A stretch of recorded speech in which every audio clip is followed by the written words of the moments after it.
Petit disclaimer, avant de commencer la vidéo, je vais énormément parler de petits détails qui pourront certainement vous paraître pas hyper importants, mais c'est justement grâce à ce genre de détails là que je vais pouvoir savoir si un téléphone me convient ou pas. Salut tout le monde, c'est un animal. Aujourd'hui on se retrouve pour une nouvelle vidéo dans laquelle je vais vous parler de l'utilisation que j'ai eue de mon iPhone. Je vous ai fait une vidéo en novembre 2019 dans laquelle je vous montrais que voilà, je passais sur iPhone et que c'était la première fois de ma vie que je touchais à un iPhone. Donc le but de cette vidéo c'est de revenir sur ce moment là et de débriefer de comment c'est maintenant. Est-ce que l'iPhone c'est horrible et je me suis forcé pendant 2-3 mois à l'utiliser? Est-ce que c'est trop bien et ça a été un pur kiff de l'utiliser? Ou est-ce que c'était un peu une moyenne des deux? Et spoiler, c'était plus la moyenne des deux, hein. Il y a des défauts comme des avantages et on va en parler tout de suite. J'ai lancé le truc comme s'il y avait un jingle. J'en ai pas de jingle. Jingle quand même.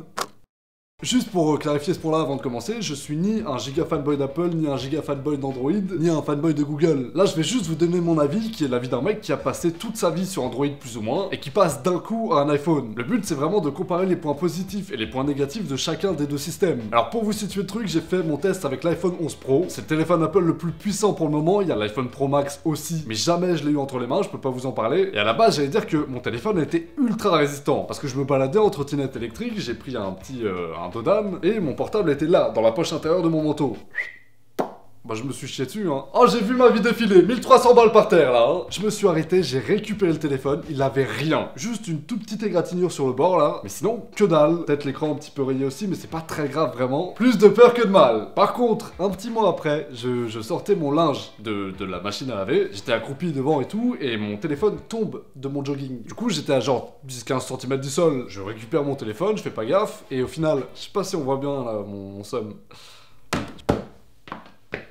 Putain! Il a résisté à une chute de 1,50 m à 20 km/h. Tu résistes pas à 10 cm sur du carrelage? C'est un malade! Je suis vraiment dégoûté. C'est pas grave, il est toujours fonctionnel. J'évite évidemment de le mettre à la pluie et des trucs comme ça parce que forcément il y a des fissures de partout. Et c'est pas une très bonne idée de mettre de l'eau à l'intérieur de l'iPhone. Je pense que ça peut faire quelques dégâts. Mais en soi, ça marche, tout va bien. Au niveau de l'expérience d'utilisation en soi, l'écran de l'iPhone est incroyable. La prise en main est ultra bonne. C'est un téléphone qui est un petit peu lourd et forcément on a l'impression d'avoir un vrai objet stylé entre les mains. En plus du fait qu'il valent 1300 balles à la base, on se dit bon, on a quand même un truc sympa dans les mains. Donc ça en vrai, c'est trop cool. C'est un téléphone qu'on a envie d'avoir entre les mains et qu'on a envie d'utiliser. Le design du téléphone, à la base, j'étais pas fan, mais quand je l'ai eu entre les mains, j'ai compris. La partie arrière de l'iPhone, c'est du verre. C'est pour ça que ça s'est fissuré autant. Et le verre nuit qu'il y a dessus, un peu mat et tout, c'est juste trop beau. Franchement, t'es beau gosse! Sacré BG, hein. Par contre, on a sur la face avant du téléphone un truc que je trouve un peu naze et sur lequel les téléphones Android sont un petit peu plus avancés, c'est l'encoche. Sur ce téléphone là, alors je sais qu'il y a Face ID, je sais qu'il y a un capteur photo qui est bon et tout. C'est trop gros! Franchement, c'est moche! Ça rend pas vraiment joli et c'est pas hyper pratique non plus. Au niveau de l'audio sur ce smartphone là, on est aussi sur un truc qui est assez ouf. Le son est très bon, hyper clair. On n'est pas sur un téléphone sur lequel on va comprendre un mot sur deux quand on va écouter une vidéo. Pas du tout! En plus de ça, si vous regardez des films ou des séries dessus qui jouent un petit peu avec la spatialisation du son, même sans écouteurs, vous allez vous rendre compte que le son passe de gauche à droite. C'est ultra bien foutu. Vous avez un haut-parleur à l'avant du téléphone et un à l'arrière et ils ont réussi à faire un truc assez ouf.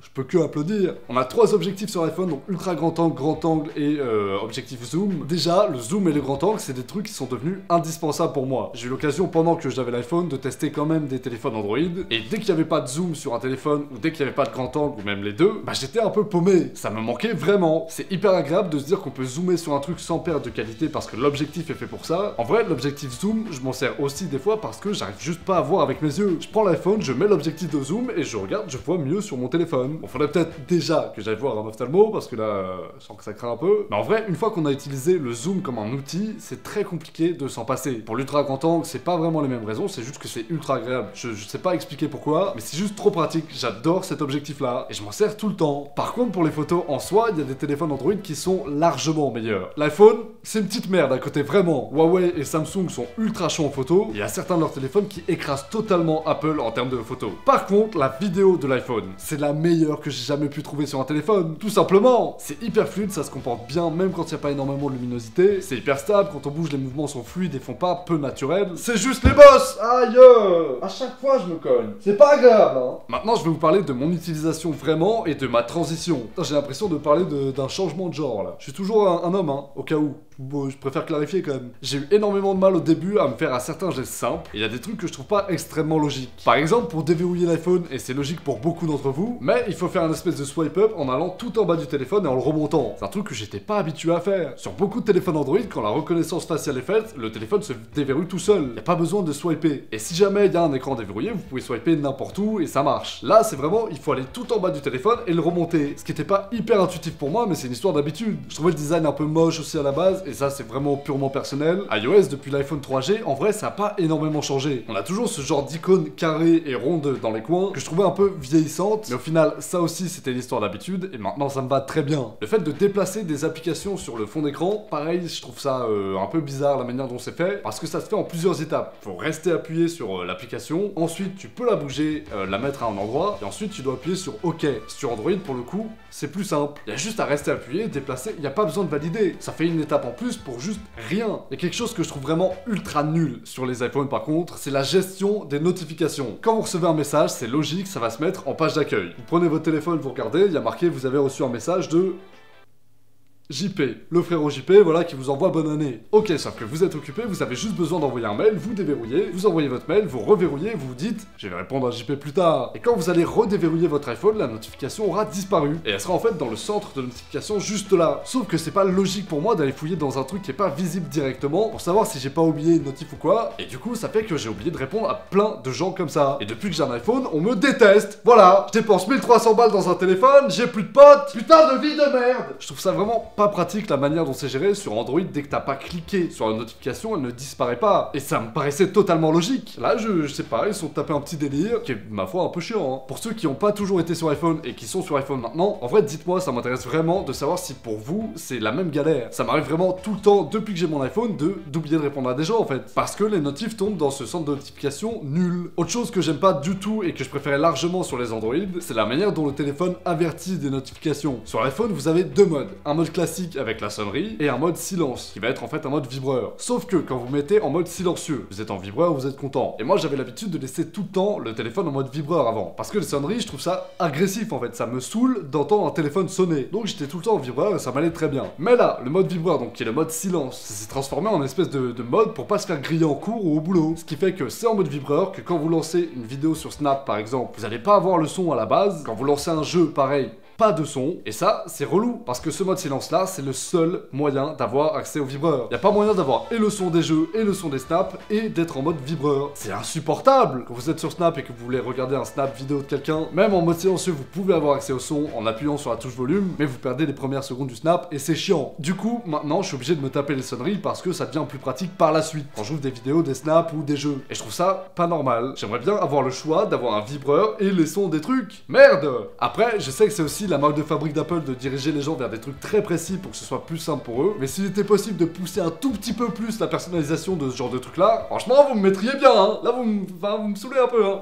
Hop là, ça peut partir. La batterie de l'iPhone 11 Pro, jamais j'ai eu de problème avec. En plus de ça, il se recharge vraiment très vite, la charge rapide est hyper efficace. J'ai rien à dire dessus, c'est très bon à ce niveau là et c'est vraiment équivalent au très bon téléphone Android. Alors chose à savoir, c'est que j'utilise très peu les applications Apple de base. On a Plan, on a les mails Apple, on a Apple Santé, des boussoles, des trucs comme ça. Jamais je m'en sers. Je m'en sers pas parce que là pour le coup c'est vraiment fait pour communiquer avec seulement des appareils Apple. Genre Apple Watch, Apple TV, des Mac. Et c'est des trucs qui pour le coup m'intéressent vraiment pas. J'ai pas l'impression d'avoir besoin d'une Apple Watch, j'ai pas envie d'en acheter une. Pour les Mac c'est pareil, j'ai un PC que je trouve incroyable et dont j'arrive très bien à me servir sans me sentir limité. Ce qui fait que pour pas avoir à changer tout mon équipement chez moi et que tout puisse communiquer, j'utilise les services Google sur mon iPhone. J'utilise Google Agenda pour planifier mes rendez-vous, les trucs que j'ai à faire dans la journée. J'utilise Google Maps, Google Doc, Google Sheets et jamais de software Apple. Et c'est certainement beaucoup par habitude aussi, je dis pas le contraire. Mais ces applis-là sont optimisées pour rien d'autre qu'Apple et ça me saoule. Donc je les utilise pas. Les applications ont aussi énormément de mal à se superposer sur iPhone. Par exemple, la bulle de notification Messenger n'existe pas. Autre exemple de superposition, quand vous avez YouTube Premium. Ce qui était mon cas, je voulais tester, ça permet de plus avoir de pub sur les vidéos, de pouvoir avoir le son même quand votre téléphone est verrouillé, la vidéo continue de marcher, ce qui est trop bien, pour écouter des podcasts ou de la musique par exemple. Et ça vous permettait aussi à la base sur Android de détacher la vidéo de l'application YouTube. Et sur l'iPhone, c'est juste plus une possibilité, ce qui est hyper dommage. Autre chose qui est très mal optimisé et intégré sur les téléphones Apple, contrairement à ce que je pensais,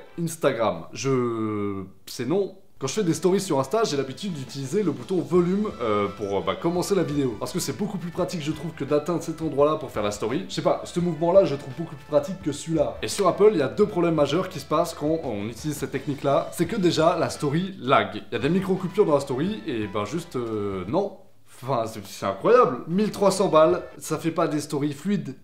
Oh! Par contre, ça marche très bien quand vous appuyez sur le bouton central qui est dédié à faire des vidéos et des photos. Mais pourquoi est-ce qu'il y a un problème quand j'utilise ce bouton-là? Pourquoi est-ce que ça marche mal? Ça devrait être pareil! Et c'est pas vraiment lié aux mises à jour parce que j'en ai déjà fait plusieurs et ça a rien changé. Le deuxième problème qui est toujours lié à ce bouton-là, c'est que vous pouvez pas rester appuyé sur ce bouton-là et zoomer dans la story. Sinon, ça arrête la story, tout simplement. Là aussi, il faut utiliser le bouton central et zoomer avec. Et franchement, c'est naze. Ce serait très cool que ce truc-là soit réoptimisé parce que là, ça va juste pas. Après, il y a des trucs un petit peu cons qui sont liés à l'habitude, mais j'ai toujours énormément de mal à trouver l'App Store. Je sais pas, les couleurs me disent rien et à chaque fois je galère. Autre truc un petit peu choquant que j'ai pu voir avec ce téléphone là, c'est qu'il fonctionne très bien pour les gros jeux. Y a jamais aucun problème, peut-être que ça chauffe un petit peu de temps en temps mais c'est normal. Par contre, les jeux Facebook...